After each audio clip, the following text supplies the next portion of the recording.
Good morning, يا عاشر. How are you, يا miss? Today is Sunday, the 7th of March 2021. On this day, يا miss, we will start having a new unit اللي هو unit 6. As you see, I have just written for you the new vocabulary in the unit. And now I will start to explain the text for you.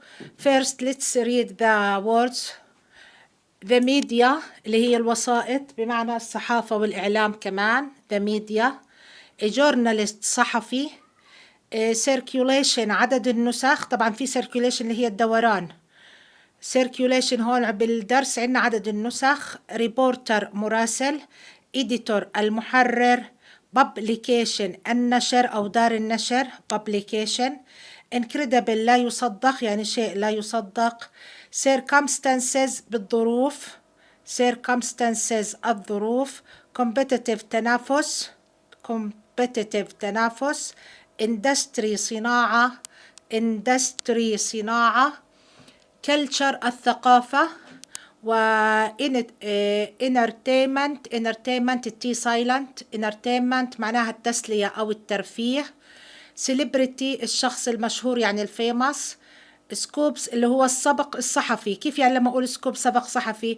يعني هذا الموضوع ببلش فيه مثلا بمجلة أو بوسيلة إعلان بتقول هذا السبق الصحفي اللي عنا، يعني ما حدا لسه قدم عليه، هم لحالهم أول الناس، هذا بسموه سبق صحفي سكوبس.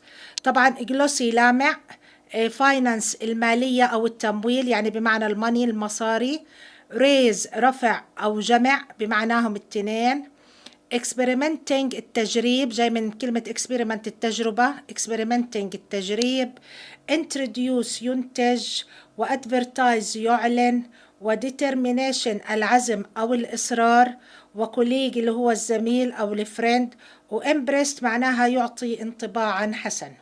اوكي طبعا I will send for you the photo for this words. راح ابعث لكم اياهم so that you can be able to write them in your vocabulary notebook. عطول بتكتبوهم بدفترك الفوكابيولاري علشان تكون قدامك وتحفظهم يا مس. اوكي now let's start and explain our text.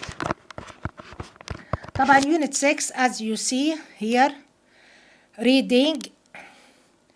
Do you ever read magazines?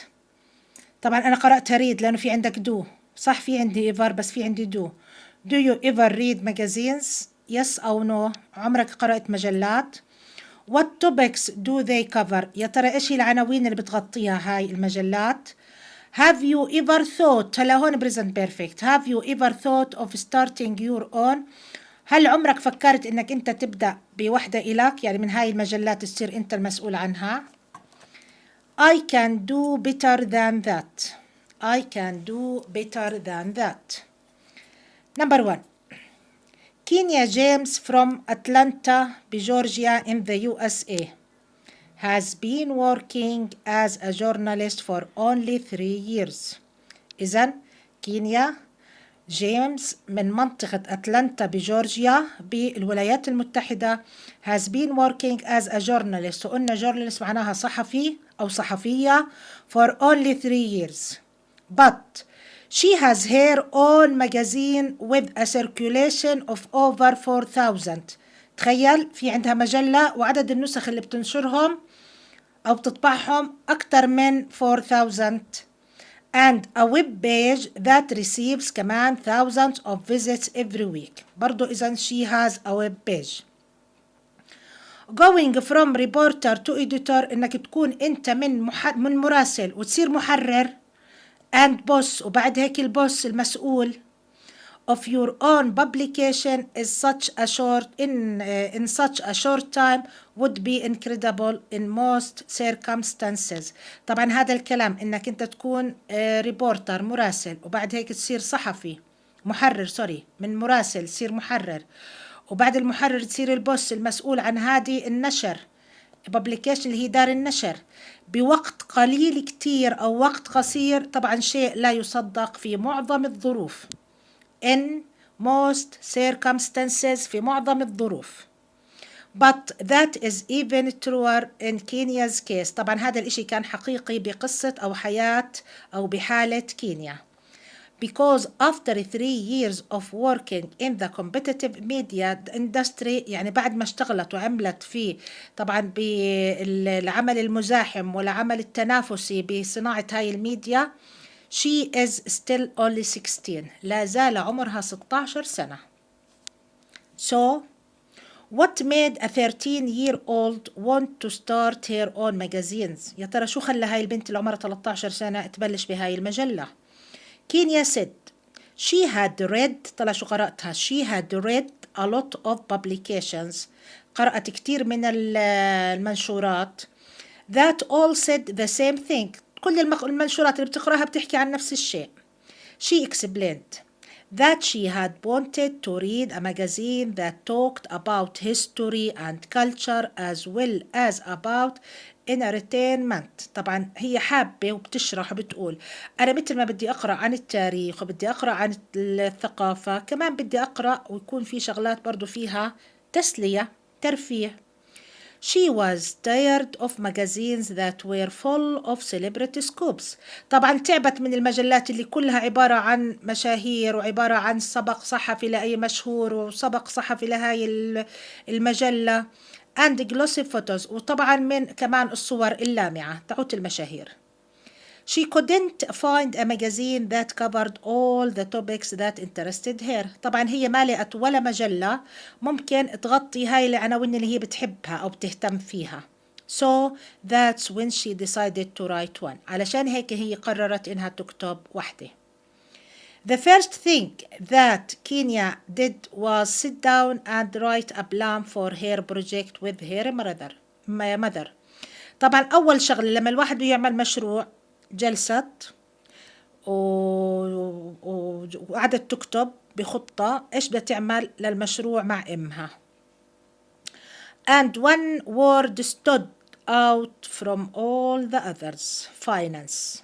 أول كلمة وقفت بطريقها وفكرت فيها finance، يعني المال أو التمويل.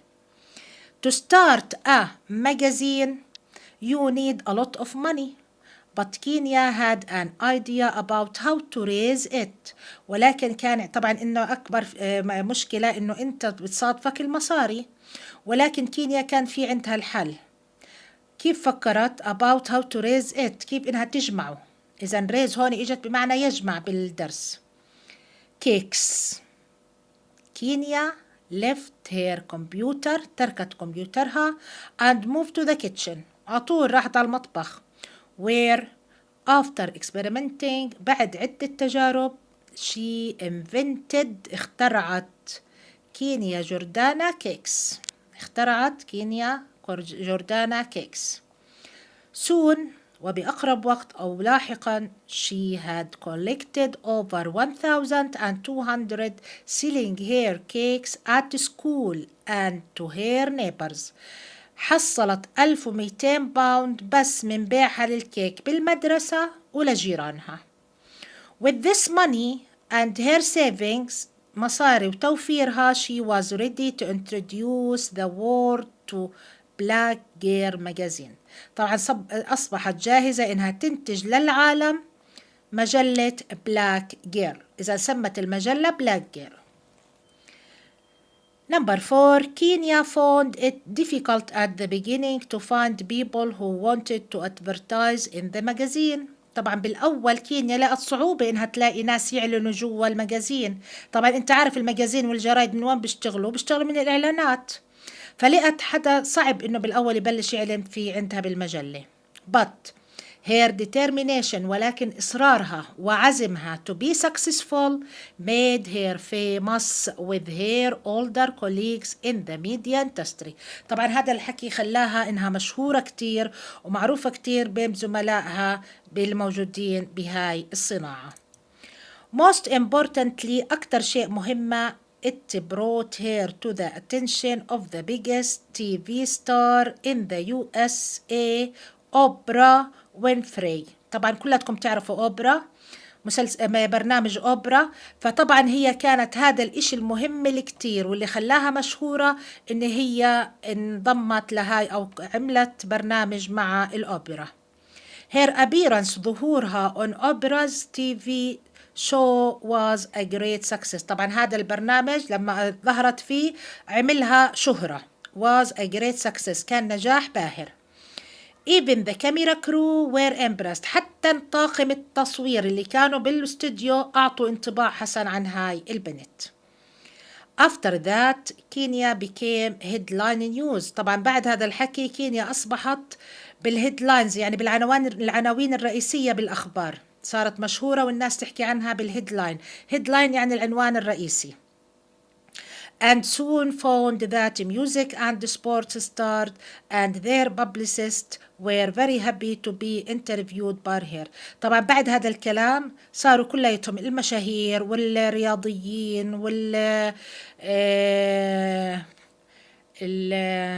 المشاهير والرياضيين صاروا سعيدين كتير انهم يعملوا مقابلات معها. صاروا حتى يدخلوا ويعملوا مقابلات عندها بالمجلة. Advertisers were also very happy to pay to have their products next to articles about stars like Venus and Serena Williams. طبعا المعلنين صاروا كتير مبسوطين انهم والله يحطوا انتاجاتهم او منتجاتهم وجنبهم صور لهدول المشاهير مثل فينوس ومثل سيرينا ويليامز. After 3 years of hard work بعد العمل الجاد ب3 سنين يعني وهي تشتغل 3 سنوات كينيا had finally found a magazine she wanted to read. أخيرا وجدت كينيا المجلة اللي حابة هي إنها تقرأها. أوكي طبعا unit 6 I have just read for you and explained them for you. Before we start to answer the questions I want to tell you that I am waiting for your reading. أنا هلا بستنى قراءتكم. I want you to read for me paragraph number 1 and paragraph number 2 to put your reading marks علامة الريدينج. unit paragraph number 1 و paragraph number 2 1 و 2. اوكي طبعا not tomorrow اذا قدرت انت تبعت اليوم لبكره عادي no problem. انا عندي بكره ان شاء الله يوم الاثنين يمس حصتكم باذن الله على الزوم. فانا بدي اياكم تكونوا كلاتكم موجودين لاني بدي اشرح جرامر يعني حتى لو ما خلصت كل التمارين اللي هون. هلا بدي اخذ بس الكويشن تاعت التكست بالفيديو الثاني. ضروري انتم تكونوا معي بالزوم يوم الاثنين لاني بدي اشرح جرامر والجرامر كتير مهم لكم. طبعا هذا للتوجيهي اللي هو بدي ابلش فيه الريبورتد سبيتش الكلام المنقول. اوكي فما حبيت اني انا ابعث لكم واكتب لكم مثل هلا على اللوح. لا انا حابه انه تكونوا معي وتشاركوا معي بالحصه. فباذن الله يوم الاثنين حصتكم زوم ما تنسوا يوم الاثنين اونلاين راح اكون معاكم. اوكي هلا let's answer the questions. يلا be ready.